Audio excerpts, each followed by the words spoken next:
The battlefield of Kurukshetra trembled under the weight of thousands of warriors. Chariots shook, conches roared, and dust spiraled like restless spirits above the armies. Yet, in the very heart of this raging storm, one chariot stood strangely still, quiet, unmoving, like an island of silence amidst the fire of war. Arjuna sat collapsed against the chariot seat, breathing heavily, trembling, unsure, his bow Gandiva resting loosely in his hand. His eyes looked lost, searching for answers that refused to come. And next to him, calm, undisturbed, seated with a grace that seemed to belong to another world, stood Krishna. The golden light of dawn flickered across Krishna's face. He gazed at Arjuna with infinite compassion, but also with an unshakable firmness that pierced through every layer of doubt. "Arjuna," he said softly, yet his voice carried the depth of mountains. "A warrior's battlefield is not always outside. Sometimes the fiercest war rises within." Arjuna closed his eyes. He felt it, the war inside him, sharper than the clash of swords, louder than the beat of drums. He whispered, trying to steady his quivering breath, "Madhusudan. My mind feels overwhelmed. It swings like a pendulum.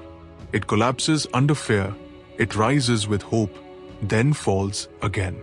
How do I bring it under control? How do I sit in meditation when my heart itself is trembling?"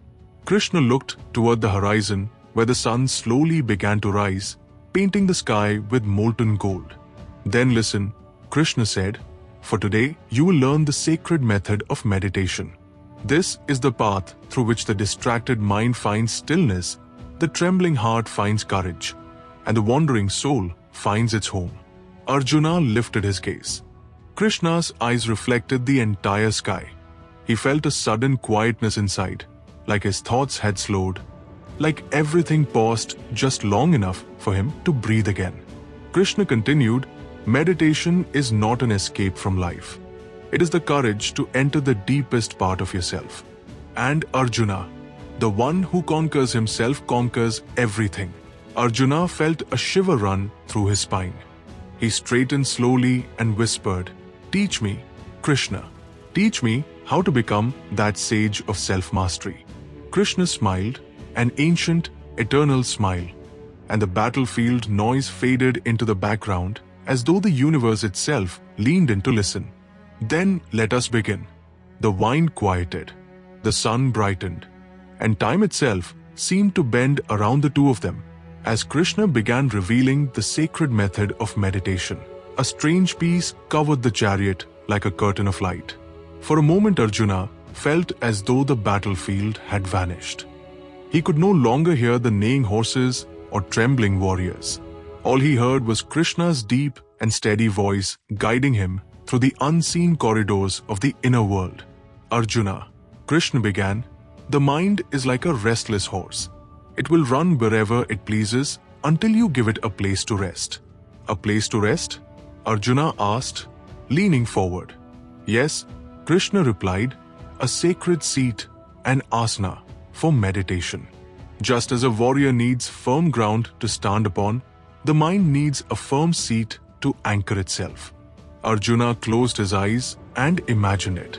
An empty space, quiet, untouched. Krishna continued, "A yogi seeking meditation must choose a place that is clean, pure, solitary. Not a noisy crowd, not a restless field. Somewhere the heart feels calm the moment you step upon it." Arjuna breathed slowly, listening. Krishna's voice lowered, softer, flowing like a river at dusk. The seat should not be too high nor too low. It must be steady, made of grass, deerskin, and cloth laid one over the other. This is not for comfort alone, but for stability. Because when the body is steady, the mind begins to steady. Arjuna nodded. "I understand," he whispered. "So the place of meditation must itself bring peace?" "Yes," Krishna said, eyes shining. "Just as the battlefield stirs your warrior spirit, the quiet space stirs your inner spirit. For the path inward requires gentle soil beneath the feet." Arjuna imagined himself sitting on such a sacred seat, a gentle breeze brushing past, the sky stretching endlessly above him. He felt something long forgotten, like a childhood memory of sitting alone beneath a tree, watching leaves fall without worry, without fear. "Krishna," he said, "why does the place matter so much?" Krishna smiled knowingly. "Because, Arjuna, the mind is sensitive. It absorbs the world around it. A restless environment creates a restless mind. A sacred environment becomes a silent temple in which the soul can awaken." Arjuna felt the truth of those words echo inside him like a bell. Krishna then added, "But Arjuna, understand this clearly. The seat and place only prepare the ground. The real journey begins when the body becomes still." The wine grew cooler. The world around them felt like it held its breath. "Now," Krishna said gently, "let us prepare the posture." Arjuna felt his breathing slow as Krishna raised his hand and pointed toward Arjuna's own body. "First, still the body," Krishna said. "A warrior who trembles with fear or anger cannot strike accurately. A mind that trembles cannot see truth." Arjuna straightened his back slightly, his body responding instinctively. "The yogi," Krishna continued, "must sit motionless, body held firm, spine erect, head and neck aligned, unmoving like a mountain. Let the gaze rest gently on the tip of your nose, not forcing, not straining, just a soft awareness that keeps the senses steady." Arjuna attempted the posture. His back cracked softly, his shoulders adjusted, his breath deepened. He whispered, "Krishna, why the nose? Why not eyes open or eyes closed completely?" Krishna chuckled lightly, and Arjuna felt warmth spread inside him. "Because, Arjuna, the nose is a neutral point. It doesn't pull the senses outward. It doesn't invite distraction. It keeps your awareness gently focused without engaging the world." Arjuna concentrated on the tip of his nose. The battlefield blurred slightly. He felt his breath rising and falling like soft waves. "Good," Krishna said, "but now comes the most delicate movement, the movement of entering stillness." Arjuna listened with the seriousness of a warrior learning a new weapon technique. The yogi must hold the mind and senses in control, directing them inward. The breath must flow smoothly, neither shallow nor forced. The heart must remain peaceful, free from fear, free from agitation. Arjuna tried to steady his breath. It quivered at first, then slowly deepened. In this posture, Krishna said, the body becomes a temple, a place where the wandering spirit returns home, where the restless mind bows down, where truth, finally, has room to enter. Arjuna felt something shift inside him. His pulse slowed. His heartbeat softened. A strange warmth rose from his spine, spreading across his chest, his face, his limbs. It was stillness. Sacred stillness. He opened his eyes and looked at Krishna in astonishment. Is this meditation beginning already? Krishna smiled gently. It is the doorway. You have placed your foot on the path. But the path itself, Arjuna, that lies much deeper. The horizon shimmered like liquid gold. A new chapter of understanding was waiting. Arjuna's breath steadied. His mind softened, but it was far from silent. Krishna looked into Arjuna's eyes and read the turbulence inside. Speak, Krishna said softly. What troubles you now? Arjuna exhaled sharply. Krishna, the mind is wild. It jumps. It runs. Even when I try to steady it, it drags me into thoughts I never invited. Krishna nodded knowingly. Yes, that is the nature of the mind, turbulent, powerful, unpredictable. Like the wind that sweeps across the Ganga river. It refuses to be held still. Arjuna clenched his fists. How can I ever meditate if my mind behaves like this? It feels impossible. Krishna's tone remained calm, steady, compassionate. Arjuna, even the wildest horse can be tamed. Even the fiercest storm eventually becomes calm. And the mind, though restless, is not your enemy. It is your greatest ally, once trained. Arjuna listened deeply. Through practice, Krishna continued, and through detachment, the mind becomes obedient. Not by force, not by anger, not by fear, but by patience, steady, firm, constant effort. Arjuna reflected on his years of training. He had mastered countless weapons. He had fought fearsome warriors. He had learned strategies, techniques, disciplines. But he had never trained his own mind. Not like this. A strange question rose inside him. Krishna, what happens when the mind finally becomes steady? Krishna's eyes glowed like the stars emerging through a twilight sky. Then, Arjuna, the yogi, sees the self. Not the body, not desires, not fears. He sees the eternal self inside, unchanging, pure, radiant. And when he sees it, he becomes free. These words struck Arjuna like thunder.